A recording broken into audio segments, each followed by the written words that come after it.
This is an affordable ultra-zoom camera from Canon. Nevertheless, although it is, let's say, cheap, you still get 30 times optical zoom with optical image stabilization, 3-inch LCD screen and 16 megapixel sensor. Build quality of this camera is pretty much average. Canon used once again this rough looking plastic, but the camera is very well assembled together, and when you hold it nothing squeezes and nothing produces weird noises. Although the camera is small, the grip is protruding quite a lot. As you can see, it is almost 3 centimeters deep and it is covered with rubber, and so when you hold the camera feels very secure. You don't get the feeling that it will drop from your hands. On the back you can see a 3-inch LCD monitor. It has 230,000 dots, what is very low for modern standards. Viewing angles are fine from above, but when you look at it from below, it has quite bad visibility.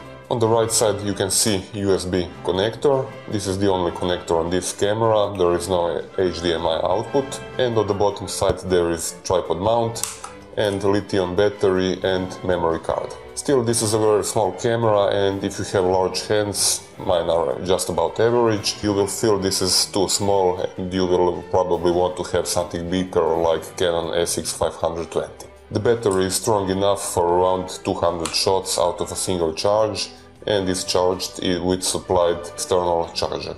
SX400 has a built-in flash with 5 meters range, but you have to raise it manually. It doesn't have a mechanism that will raise it automatically when the light is low.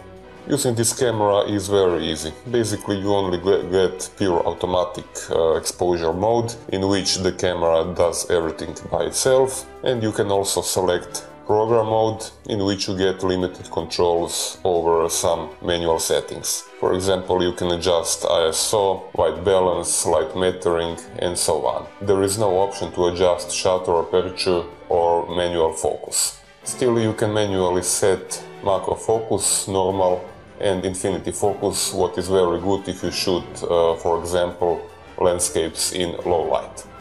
This is the main camera menu. It is identical to any other Canon PowerShot digital camera, and often used features are here in the quick menu, where they are easy to access and set. As I said before, this camera has 30 times optical zoom. You can zoom with 2 zoom speeds, the slower one and this is the faster one. The camera has a built-in optical image stabilization, and this one works flawlessly. This camera also records video. Maximum quality that you get is smaller HD. Sadly, only my mono macro microphone is built in, and there is no way to attach external microphone. Behind the lens there is a 16 megapixel CCD sensor. It has quite good image quality in daylight, but as the light gets low in the evening, in the night, images are completely full of noise, so my recommendation is, if you shoot a lot of images in the dark without the flash, look for something else. Video quality is average at best. You can really see the lack of maximum Full HD resolution, and sadly there is quite a lot of compression artifacts in video recordings. One thing is very good about video though, and this is image stabilization. As you can see, you can get completely steady shot at maximum optical zoom, that is 720mm equivalent. That's quite a lot.